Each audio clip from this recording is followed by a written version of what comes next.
Welcome to ರುಚಿ ರುಚಿ ಅಡುಗೆ ಯೂಟ್ಯೂಬ್ ಚಾನಲ್. ನನ್ನ ಯೂಟ್ಯೂಬ್ ಚಾನಲ್ನ ಮೊದಲನೇ ವಿಡಿಯೋ ಇದಾಗಿರುತ್ತೆ. ನಾನು ಈ ವಿಡಿಯೋದಲ್ಲಿ ಎಲ್ಲರ ಎವರ್ ಫೇವ್ರೆಟ್ ರೆಸಿಪಿ ಆದಂತಹ ಪಾನಿಪುರಿ ಹಾಗೂ ಮಸಾಲ ಪುರಿ ರೆಸಿಪಿಯನ್ನು ಈ ವಿಡಿಯೋದಲ್ಲಿ ತೋರಿಸ್ಕೊಡ್ತಾ ಇದ್ದೀನಿ. ಪಾನಿಪುರಿಗೆ ಬೇಕಾದಂತಹ ಪೂರಿ, ಪಾನಿಪುರಿಗೆ ಬೇಕಾದಂತಹ ಪಾನಿ ಹಾಗೂ ಆಲೂಗಡ್ಡೆ ಮಸಾಲ ಸ್ಟಫ್, ನಂತರ ಮಸಾಲ ಪುರಿಗೆ ಬೇಕಾದಂತಹ ಮಸಾಲ, ಇಷ್ಟನ್ನು ನಾನು ಈ ವಿಡಿಯೋದಲ್ಲಿ ಈಸಿಯಾಗಿ ಮನೆಯಲ್ಲಿ ಹೇಗೆ ಪ್ರಿಪೇರ್ ಮಾಡ್ಬೋದು ಅಂತ ತಿಳಿಸ್ಕೊಡ್ತಾ ಇದ್ದೀನಿ. ನೋಡಿ, ಈ ರೀತಿ ಪಾನಿಪುರಿ ಹಾಗೂ ಮಸಾಲ ಪುರಿ ಈಸಿಯಾಗಿ ಮನೆಯಲ್ಲಿನೇ ರೆಡಿ ಮಾಡ್ಕೋಬೋದು. ಮೊದಲನೇದಾಗಿ ನಾನು ಒಂದು ಬಾಣಲೆಗೆ ಅರ್ಧ ಕೆಜಿಯಷ್ಟು ಸಣ್ಣ ರವೆಯನ್ನು ಹಾಕ್ಕೊಳ್ತಾ ಇದ್ದೀನಿ. ನಂತರ ಅದಕ್ಕೆ 100 ಗ್ರಾಮಷ್ಟು ಮೈದಾ ಹಿಟ್ಟನ್ನು ಸೇರಿಸ್ಕೊಳ್ತಾ ಇದ್ದೀನಿ. ನಂತರ ನಾನು ರುಚಿಗೆ ಬೇಕಾಗುವಷ್ಟು ಉಪ್ಪನ್ನು ಹಾಕ್ಕೊಂಡು ಪೂರಿ ಕ್ರಿಸ್ಪಿಯಾಗಿ ಬರೋದಕ್ಕೆ ಅಂತ ಸ್ವಲ್ಪ ಅಡುಗೆ ಸೋಡಾವನ್ನು ನಾನು ಅದಕ್ಕೆ ಸೇರಿಸ್ಕೊಳ್ತಾ ಇದ್ದೀನಿ. ಈ ಮಿಶ್ರಣವನ್ನು ಚೆನ್ನಾಗಿ ಕೈಯಿಂದ ಮಿಕ್ಸ್ ಮಾಡ್ಕೊಳ್ತಾ ಇದ್ದೀನಿ. ನಂತರ ಆ ಮಿಶ್ರಣಕ್ಕೆ ಬೇಕಾಗುವಷ್ಟು ನೀರನ್ನು ಹಾಕ್ಕೊಳ್ತಾ ಚಪಾತಿ ಹಿಟ್ಟಿನ ಹದಕ್ಕೆ ನಾನು ಹಿಟ್ಟನ್ನು ಕಲಿಸ್ಕೊಳ್ತಾ ಇದ್ದೀನಿ. ಹಿಟ್ಟನ್ನು ಸ್ವಲ್ಪ ನೀವು ತೆಳ್ಳಗೆ ಕಲಿಸ್ಕೊಳ್ಳಿ, ಯಾಕೆ ಅಂದರೆ ರವೆ ಚೆನ್ನಾಗಿ ಹರಡಿಕೊಂಡು ಹಿಟ್ಟು ನಂತರದಲ್ಲಿ ಗಟ್ಟಿಯಾಗತ್ತೆ. ಹಾಗಾಗಿ ಸ್ವಲ್ಪ ಹಿಟ್ಟನ್ನು ನಾವು ತೆಳ್ಳಗೆ ಕಲಿಸ್ಕೊಳ್ಳೋಣ. ಕೊನೆಯಲ್ಲಿ ಸ್ವಲ್ಪ ಎಣ್ಣೆಯನ್ನು ಹಾಕಿ ಚೆನ್ನಾಗಿ ನಾದಿ 20 ನಿಮಿಷಗಳ ಕಾಲ ನಾನು ಇದನ್ನು ನೆನೆಯಲು ಇಡ್ತಾ ಇದ್ದೀನಿ. ಸೊ ಈ ಟೈಮಲ್ಲಿ ನಾವು ಮುಂದಿನ ಪ್ರೋಸೆಸ್ಸನ್ನು ನೋಡೋಣ. ಮೊದಲಿಗೆ ನಾನು ಒಂದು ಪ್ಲೇಟ್ನಲ್ಲಿ ಈರುಳ್ಳಿ, ಟೊಮೊಟೊ, ಕೊತ್ತಂಬರಿ ಸೊಪ್ಪು, ಪುದೀನ, 5 ರಿಂದ 6 ಇಂಚಿನಷ್ಟು ಶುಂಠಿ ಹಾಗೂ ಬೆಳ್ಳುಳ್ಳಿಯನ್ನು ಈ ರೀತಿ ಸೋಸಿಕೊಂಡು ನೀಟಾಗಿ ವಾಶ್ ಮಾಡಿಕೊಂಡು ಕಟ್ ಮಾಡಿಕೊಂಡು ಇಟ್ಕೊಂಡಿದ್ದೀನಿ. ಓಕೆ, ನಂತರ ಈ ರೀತಿ ರೆಡಿ ಮಾಡ್ಕೊಂಡು ನಂತರ ಒಂದು ಮಿಕ್ಸಿ ಬೌಲನ್ನು ತೆಗೆದುಕೊಂಡು ಅದಕ್ಕೆ 1 ಇಡಿಯಷ್ಟು ಕೊತ್ತಂಬರಿ ಸೊಪ್ಪು, 4 ರಿಂದ 5 ಕಡ್ಡಿ ಪುದೀನ ಸೊಪ್ಪನ್ನು ಹಾಕಿ, ನಂತರ 5 ರಿಂದ 6 ಹಸಿರು ಮೆಣಸಿನಕಾಯಿ, 2 ರಿಂದ 3 ಇಂಚು ಶುಂಠಿಯನ್ನು ಹಾಕಿ, ನಂತರ ಅದಕ್ಕೆ ಬೇಕಾಗುವಷ್ಟು ನೀರನ್ನು ಹಾಕಿಕೊಂಡು ಚೆನ್ನಾಗಿ ಪೇಸ್ಟ್ ಆಗೋ ರೀತಿ ಈ ರೀತಿ ರುಬ್ಕೊಂಡಿದ್ದೀನಿ ನೋಡಿ. ನಂತರ ಈ ಮಿಶ್ರಣವನ್ನು ಒಂದು ಬೌಲ್ಗೆ ಹಾಕ್ಕೊಳ್ತಾ ಇದ್ದೀನಿ. ಹಾಕ್ಕೊಂಡ ನಂತರ ಒಂದು ನಿಂಬೆಹಣ್ಣಿನ ಗಾತ್ರದಷ್ಟು ಹುಣಸೆ ಹಣ್ಣನ್ನು ನಾನು ಒಂದು ಚಿಕ್ಕ ಬೌಲ್ನಲ್ಲಿ ಈ ರೀತಿ ನೆನೆ ಹಾಕಿ ಇಟ್ಟಿದ್ದೀನಿ. ನಂತರ ಇದನ್ನು ಚೆನ್ನಾಗಿ ಕಲಿಸ್ಕೊಂಡು ಒಂದು ಜರಡಿಯಿಂದ ಅದನ್ನು ಸೋಸಿದ ನಂತರ ಆ ಮಿಶ್ರಣಕ್ಕೆ ನಾನು ಅರ್ಧ ಟೇಬಲ್ ಸ್ಪೂನಷ್ಟು ಚಾಟ್ ಮಸಾಲ, ನಂತರ ಅರ್ಧ ಟೇಬಲ್ ಸ್ಪೂನಷ್ಟು ಅಚ್ಚ ಖಾರದ ಪುಡಿಯನ್ನು ಹಾಕ್ಕೊಳ್ತಾ ಇದ್ದೀನಿ. ನಂತರ ಅರ್ಧ ಟೇಬಲ್ ಸ್ಪೂನಷ್ಟು ಜೀರಿಗೆ ಪುಡಿ, ಅರ್ಧ ಟೇಬಲ್ ಸ್ಪೂನ್ ಅಷ್ಟು ಗರಂ ಮಸಾಲ ಹಾಗೂ ರುಚಿಗೆ ತಕ್ಕಷ್ಟು ಉಪ್ಪನ್ನು ಹಾಕ್ಕೊಂಡು ಆ ಮಿಶ್ರಣವನ್ನು ಚೆನ್ನಾಗಿ ಸೇರಿಸ್ಕೊಳ್ತಾ ಇದ್ದೀನಿ. ನಂತರ ಕನ್ಸಿಸ್ಟೆನ್ಸಿಯನ್ನು ನೋಡಿಕೊಂಡು ನೀವು ನೀರನ್ನು ಹಾಕ್ಕೊಳ್ಳಿ. ಈ ರೀತಿ ಬರುತ್ತೆ. ನಂತರ ನಾನು ಅರ್ಧ ಟೇಬಲ್ ಸ್ಪೂನಷ್ಟು ಬೆಲ್ಲದ ಪುಡಿಯನ್ನು ಹಾಕ್ಕೊಂಡಿದ್ದೀನಿ.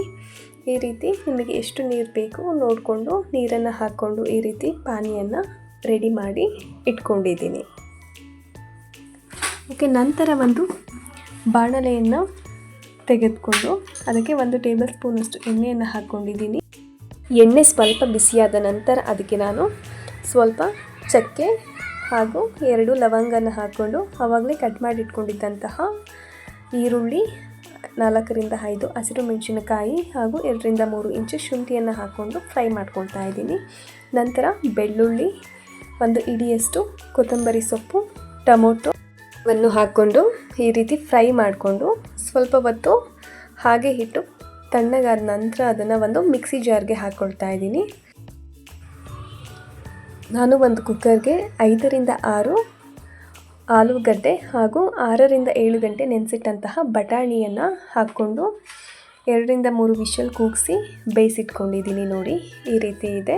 ಇದನ್ನು ನಾನು ಆಲೂಗಡ್ಡೆ ಸಿಪ್ಪೆಯನ್ನು ಸುಲಿದು ಎತ್ತಿಟ್ಕೊಂಡಿದ್ದೀನಿ. ಈಗ ಆ ಮಿಕ್ಸಿ ಜಾರ್ಗೆ ಒಂದು ಆಲೂಗಡ್ಡೆನ ಸ್ಮ್ಯಾಶ್ ಮಾಡಿ ಹಾಕ್ಕೊಳ್ತಾ ಇದ್ದೀನಿ ಹಾಗೂ ಬಟಾಣಿ, ಒಂದು ಸಣ್ಣ ಸೌಟಲ್ಲಿ ಒಂದು ಸೌಟ್ ಬಟಾಣಿಯನ್ನು ಕೂಡ ಸೇರಿಸಿಕೊಂಡು ಆ ಮಿಶ್ರಣವನ್ನು ಸ್ವಲ್ಪ ನೀರು ಸೇರಿಸಿ ಮಿಶ್ರಣವನ್ನು ಚೆನ್ನಾಗಿ ಪೇಸ್ಟ್ ಮಾಡ್ಕೊಳ್ತಾ ಇದ್ದೀನಿ. ನಂತರ ಆ ಮಿಶ್ರಣವನ್ನು ಅದೇ ಬಾಣಲಿಗೆ ನಾನು ಹಾಕ್ಕೊಂಡು ಇದನ್ನು ಸಣ್ಣ ಉರಿಯಲ್ಲಿ 15-20 ನಿಮಿಷ ಕಡಿಮೆ ಉರಿಯನ್ನು ಇಟ್ಕೊಂಡು ಚೆನ್ನಾಗಿ ಕುದಿಸ್ತಾ ಇದ್ದೀನಿ. ಇಲ್ಲಿ ನಾನು ಆಲೂಗಡ್ಡೆ ಹಾಗೂ ಬಟಾಣಿಯನ್ನು ಸ್ಮ್ಯಾಶ್ ಮಾಡಿ ಈ ಮಿಶ್ರಣಕ್ಕೆ ಸೇರಿಸಿದಂತಹ ಒಂದು ವಿಡಿಯೋ ಕ್ಲಿಪ್ ಡಿಲೀಟ್ ಆಗಿದೆ. ಇದು 15-20 ನಿಮಿಷ ಕುದ್ದ ನಂತರ ಬಟಾಣಿ ಹಾಗೂ ಆಲೂಗಡ್ಡೆಯ ಸ್ಮ್ಯಾಶ್ ಮಾಡಿದ ಮಿಶ್ರಣವನ್ನು ಇದಕ್ಕೆ ನಾನು ಸೇರಿಸ್ಕೊಳ್ತಾ ಇದ್ದೀನಿ. ನೋಡಿ, ಸೇರಿಸ್ಕೊಂಡ ನಂತರ ಈ ರೀತಿ ಕಾಣಿಸ್ತಾ ಇದೆ. ಇದು ಚೆನ್ನಾಗಿ ಕುದ್ದ ನಂತರ ನಾನು ಇದಕ್ಕೆ ಅರ್ಧ ಟೇಬಲ್ ಸ್ಪೂನಷ್ಟು ಖಾರದ ಪುಡಿಯನ್ನು ಹಾಕ್ಕೊಳ್ತಾ ಇದ್ದೀನಿ. ನಂತರ ಅರ್ಧ ಟೇಬಲ್ ಸ್ಪೂನಷ್ಟು ಚಾಟ್ ಮಸಾಲ ಹಾಗೂ 1 ಟೇಬಲ್ ಸ್ಪೂನಷ್ಟು ಮಸಾಲ ಪುಡಿಯನ್ನು ಹಾಕ್ಕೊಂಡು ಮಿಶ್ರಣವನ್ನು ಸೇರಿಸ್ತಾ ಇದ್ದೀನಿ. ಹಾಗೂ ರುಚಿಗೆ ತಕ್ಕಷ್ಟು ಉಪ್ಪನ್ನು ಹಾಕ್ಕೊಂಡಿದ್ದೀನಿ. ಹಾಕ್ಕೊಂಡು ಈ ರೀತಿ ನೀಟಾಗಿ ಎಲ್ಲ ಮಿಕ್ಸ್ ಮಾಡಿ ಸೇರಿಸಿ ಇಟ್ಕೊಂಡಿದ್ದೀನಿ. ಸೊ ಮಸಾಲ ರೆಡಿಯಾಗಿದೆ. ಈಗ ಬನ್ನಿ ನೆಕ್ಸ್ಟ್ ಕಲಸಿಟ್ಕೊಂಡಿದ್ದಂಥ ಹಿಟ್ಟನ್ನು ಹೀಗೆ ಚಿಕ್ಕ ಉಂಡೆಯನ್ನು ತೆಗೆದುಕೊಂಡು ನಾನು ಚಪಾತಿಯ ಆಕಾರಕ್ಕೆ ಉಜ್ಕೊಳ್ತಾ ಇದ್ದೀನಿ. ನೋಡಿ, ಈ ರೀತಿ ಚಪಾತಿಯ ಹಾಗೆ ಉಜ್ಕೊಂಡ ನಂತರ ಒಂದು ಚಿಕ್ಕ ಕಪ್ಪನ್ನು ತೆಗೆದುಕೊಂಡು ಪಾನಿಪುರಿಯ ಆಕಾರಕ್ಕೆ ಅದನ್ನು ಕಟ್ ಮಾಡ್ಕೊಳ್ತಾ ಇದ್ದೀನಿ. ನೋಡಿ, ಈ ರೀತಿ ಕಟ್ ಮಾಡ್ಕೊಂಡ ನಂತರ ಈ ರೀತಿ ಬರುತ್ತೆ.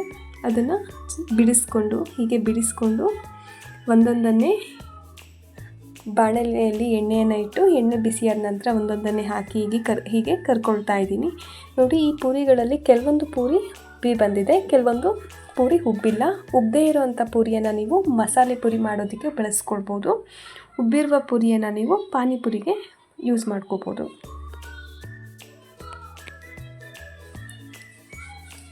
ಪೂರಿಯನ್ನು ಈ ರೀತಿ ನಾನು ರೆಡಿ ಮಾಡ್ಕೊಂಡಿದ್ದೀನಿ. ನೋಡಿ, ಪೂರಿ ಹೀಗೆ ಕೆಲವೊಂದು ಉಬ್ಬಿ ಬರ್ತಾ ಇದೆ. ನೋಡಿ, ಕಂದು ಬಣ್ಣ ಬರೋವರೆಗೂ ಚೆನ್ನಾಗಿ ಫ್ರೈ ಮಾಡಿಕೊಂಡು ಪೂರಿಯನ್ನು ಎತ್ತಿಟ್ಕೊಳ್ಳಿ.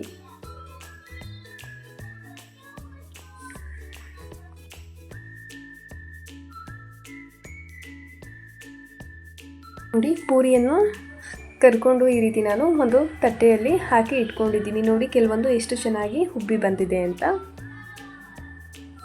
ನಂತರ ನಾನು ಬೇಯಿಸಿಟ್ಕೊಂಡಿದ್ದಂತಹ ಆಲೂಗಡ್ಡೆ ಹಾಗೂ ಬಟಾಣಿಯನ್ನು ಒಂದು ಬೌಲ್ನಲ್ಲಿ 2-3 ತುಂಡುಗಳಷ್ಟು ಆಲೂಗಡ್ಡೆ ಹಾಗೂ 1 ಸೌಟ್ನಷ್ಟು ಬಟಾಣಿಯನ್ನು ತೆಗೆದುಕೊಂಡು ಈ ರೀತಿ ಸ್ಮ್ಯಾಶ್ ಮಾಡಿ ಇಟ್ಕೊಂಡಿದ್ದೀನಿ. ನಂತರ ಅದಕ್ಕೆ ಒಂದು ಅರ್ಧ ಟೇಬಲ್ ಸ್ಪೂನಷ್ಟು ಅಚ್ಚಕಾರದ ಪುಡಿಯನ್ನು ಸೇರಿಸ್ತಾ ಇದ್ದೀನಿ. ನಂತರ ಅರ್ಧ ಟೇಬಲ್ ಸ್ಪೂನಷ್ಟು ಚಾಟ್ ಮಸಾಲ ಹಾಗೂ ಅರ್ಧ ಟೇಬಲ್ ಸ್ಪೂನಷ್ಟು ಜೀರಿಗೆ ಪುಡಿಯನ್ನು ಸೇರಿಸ್ಕೊಳ್ತಾ ಇದ್ದೀನಿ. ನಂತರ ಹೆಚ್ಚಿಟ್ಕೊಂಡಿದ್ದಂತಹ ಸ್ವಲ್ಪ ಈರುಳ್ಳಿ ಹಾಗೂ ಕೊತ್ತಂಬರಿ ಸೊಪ್ಪನ್ನು ಹಾಕ್ಕೊಂಡು ಕಲಸಿಟ್ಕೊಂಡಿದ್ದೀನಿ. ನೋಡಿ, ಆಲೂಗಡ್ಡೆ ಸ್ಟಫ್ ಕೂಡ ರೆಡಿ ಆಯಿತು. ಈಗ ಪಾನಿಪುರಿ ಹಾಗೂ ಮಸಾಲ ಪುರಿಯನ್ನು ಪ್ರಿಪೇರ್ ಮಾಡ್ಕೊಳ್ಳೋಣ. ನೋಡಿ, ಆಗಲೇ ಕರೆದಿಟ್ಕೊಂಡಿದ್ದಂತಹ ಪೂರಿಯನ್ನು ನಾನು ಮಧ್ಯದಲ್ಲಿ ಹೋಲ್ ಮಾಡಿಕೊಂಡು ಅದಕ್ಕೆ ಆಲೂಗಡ್ಡೆ ಸ್ಟಫನ್ನು ತುಂಬಿ ಈ ರೀತಿ ಇಟ್ಕೊಂಡಿದ್ದೀನಿ. ನಂತರ ಎಲ್ಲ ಪೂರಿಗೂ ಕಟ್ ಮಾಡಿದಂತಹ ಈರುಳ್ಳಿ ಹಾಗೂ ಸೇವ್, ಕೊತ್ತಂಬರಿ ಸೊಪ್ಪು ಎಲ್ಲದನ್ನು ಈ ರೀತಿ ಹಾಕ್ಕೊಂಡು ರೆಡಿ ಮಾಡ್ಕೊಳ್ತಾ ಇದ್ದೀನಿ. ನಂತರ 2 ಬೌಲನ್ನು ತಗೊಂಡು ರೆಡಿ ಮಾಡಿಟ್ಕೊಂಡಿದ್ದಂತಹ ಮಸಾಲ ಹಾಗೂ ಪಾನಿಯನ್ನು ಹಾಕ್ಕೊಂಡು ಹೀಗೆ ಪ್ಲೇಟಲ್ಲಿ ಇಟ್ಕೊಂಡಿದ್ದೀನಿ. ಎಲ್ಲರ favourite evergreen food recipe panipuri is ready to eat. ಈಗ ಮಸಾಲ ಪುರಿಯನ್ನು ರೆಡಿ ಮಾಡ್ಕೊಳ್ಳೋಣ.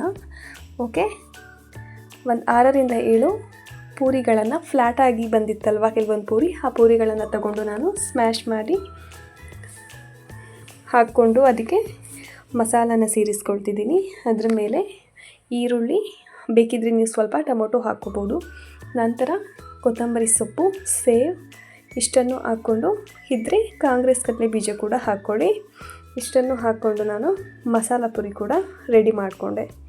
ನೋಡಿ, ಕೇವಲ 15-20 ನಿಮಿಷದಲ್ಲಿ ಮನೆಯಲ್ಲೇ ಪಾನಿಪುರಿ ಹಾಗೂ ಮಸಾಲ ಪುರಿ ಜೊತೆಗೆ ಮಸಾಲ ಹಾಗೂ ಪಾನಿ, ಆಲೂಗಡ್ಡೆ ಸ್ಟಫ್ ಇಷ್ಟನ್ನು ಈಸಿಯಾಗಿ ಮನೆಯಲ್ಲೇ ಪ್ರಿಪೇರ್ ಮಾಡಿಕೊಂಡು ನೀವು ತಿನ್ಬೋದು. ಓಕೆ, ನಮ್ಮ ಈ ವಿಡಿಯೋ ಇಷ್ಟ ಆಗಿದ್ದರೆ ದಯವಿಟ್ಟು ನಮ್ಮ ಚಾನಲನ್ನು ಲೈಕ್, ಶೇರ್, ಕಮೆಂಟ್ ಹಾಗೂ ಸಬ್ಸ್ಕ್ರೈಬ್ ಮಾಡೋದ್ರ ಮೂಲಕ ನಮಗೆ ಸಪೋರ್ಟ್ ಕೊಡಿ. Thank you.